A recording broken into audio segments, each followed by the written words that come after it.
Hey guys, what's up? MadSeason here, back with another video for you. I've gotten some requests to touch on Garrisons a bit since they're getting some pretty big changes for Legion. So in this video, I want to talk about them a little and I'll walk you through step by step what I think will be a lucrative Garrison setup come Legion or its pre-patch, whenever they actually implement these changes. Keep in mind that any of this is subject to change because they're patching this stuff all the time. I'll try to keep it as updated as I can with annotations, but just remember that stuff like this can be very fickle with how much they change the game. Let's start off with gold missions and followers since those are getting the biggest changes. As you may know, in the near future, all of the gold missions will be replaced with resource missions, and the treasure hunter traits on all of your followers will be changed to something called the extreme scavenger, which increases resources gained from missions by 200%. It goes without saying that this is a huge hit to our income, but you can still convert resources into gold via the trading post, so it's not a total loss. So for now you still want to get treasure hunters and scavengers since those are going to be optimal come the patch. Obviously putting a higher priority on treasure hunters since they get the extreme scavenger trait, which is strictly better than the normal scavenger trait. And if you can get both treasure hunter and scavenger on one follower, that would be ideal. But that's pretty rare, so I wouldn't count on that too often. As far as your buildings are concerned, like I said, you're going to want a trading post so you have a resource dump. It varies on server to server, but in general, as of right now, the best items to buy are going to be sumptuous furs or drainic dust.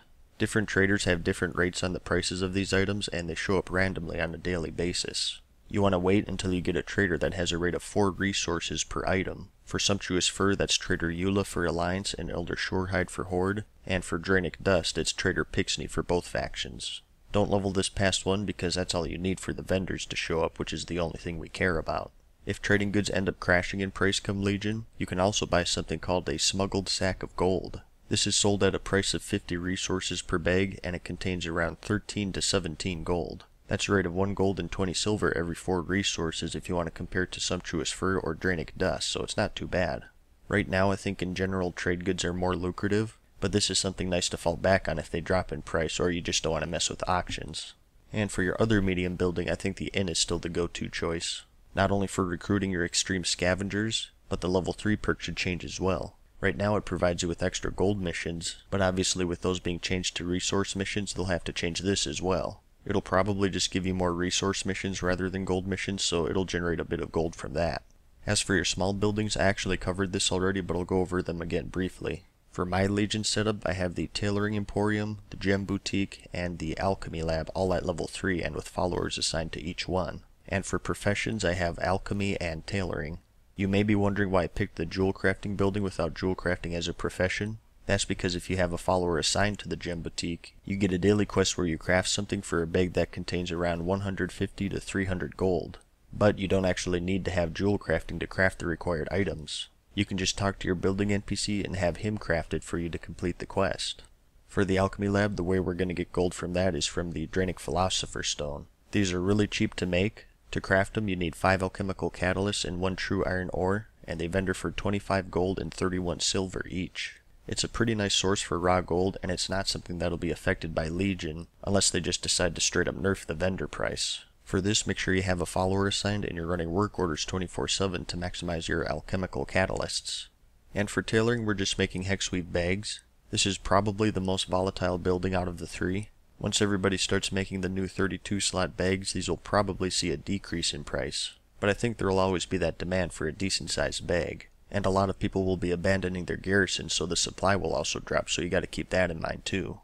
And as you may know if you saw my Legion resale video, I think these may see a big increase at the release of the expansion.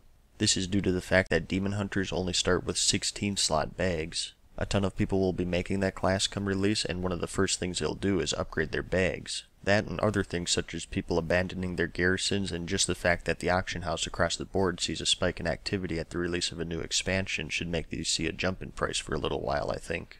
You're also going to want to have this building at level 3, have a follower assigned to it, and run work orders on it 24/7. Like I said, I actually made a dedicated video for these buildings a while ago, so if you need a more in-depth guide for these, make sure to check that out. I'll have a link to that in the description if you're curious. And not to send you to 20 videos, but if you're planning on leveling any of those professions from scratch, I have 1 to 700 leveling guides for all 3 of them. You can find those in the description as well. As for the large buildings, you of course want a level 3 barracks because your max follower limit is increased by 5. This is pretty self-explanatory. More followers result in more successful missions, which results in more gold. For your second large building, you can go with anything you want pretty much. I personally have the mage tower just for the teleport to make traversing my garrison a little quicker. As far as the herb garden and the mines are concerned, they'll still be profitable, I think. The demand for all of these materials will decrease once we move into the next expansion, but remember, the supply will also drop.